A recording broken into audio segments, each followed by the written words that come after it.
Maisha ya watakatifu. Karibu mtazamaji wa Juve Media katika historia ya maisha ya watakatifu. Leo ni Mei 22. Mama Kanisa anamkumbuka Mtakatifu Rita wa Cascia Mtawa.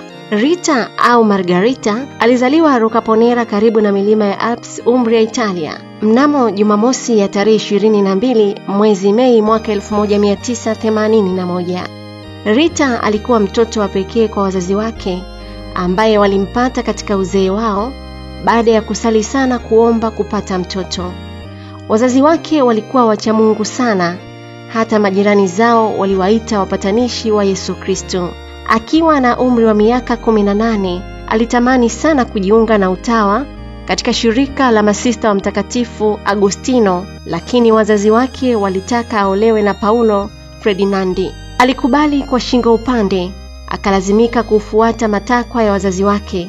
Ingawa mume wake alikuwa tajiri, hata hivyo bwana huyo alikuwa na kiburi na hasira za haraka. Hivyo Rita alipata changamoto nyingi katika ndoa yake. Mungu aliwajalia watoto wawili wa kiume. Rita alimvumilia sana mumewe, daima hakuchoka kumwombea yeye na wanaye. Wanaye walishiriki katika sala zake, walishiriki ibada ya misa kila siku, sala, majitoleo, mafungo na matendo yake ya huruma kwa masikini na wagonjwa.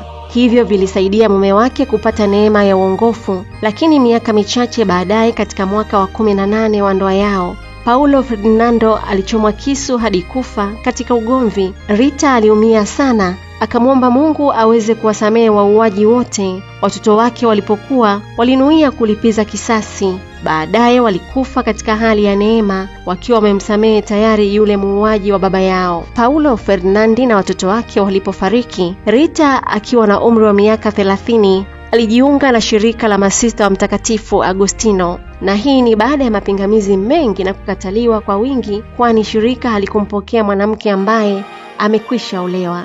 Hata hivyo alijikuta katika monasteri kimiujiza wakati akisali siku moja katika sherehe ya kupalizwa Bikira Maria mbinguni. Alitembelewa katika maono na watakatifu watatu: Mtakatifu Agostino, Mtakatifu Yohani Mbatizaji na Mtakatifu Nicholas wa Valentino. Walimuongoza na kumuweka mbele ya sakramenti ya Ekaristi Takatifu katika kikanisa cha masista, na masista walimkuta pale katika sala za asubuhi.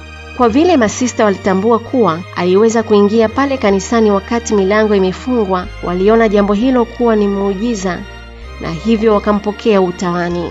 Na hivyo ndiyo maana Mtakatifu Rita ni mwombezi wa mambo yaliyoshindikana. Katika konveti aliwatii viongozi wake, alifanya malezi, akawa mtawa. Akaendelea kukua katika utakatifu. Alikuwa na huruma na mapendo kwa jirani zake, na hasa kwa watawa wenzake waliokuwa wagonjwa. Aliishi miaka 25 utawani, akisali na kujitoa kwa Mungu. Mnamo mwaka 1442, akiguswa na mahubiri ya Mtakatifu Yakobo wa Marches, alitamani kushiriki mateso ya Bwana wetu Yesu Kristo, na hivyo akawa na ibada ya pekee kwa mateso ya Bwana wetu Yesu Kristo. Wakati akiyatafakari rohoni mwake, roho yake ilishikwa kabisa na mambo ya mbinguni, kiasi kwamba viungo vyake vililegea na fahamu zikampotea. Siku moja aliposikia hotuba kuhusu taji la miiba ya Yesu, alijiona kana kwamba alikuwa amelivaa taji hilo. Na kweli baadaye alipata kidonda kikubwa kwenye paji la uso wake, na kwa sababu ya donda hilo alitengwa na wenzake kwa miaka 8.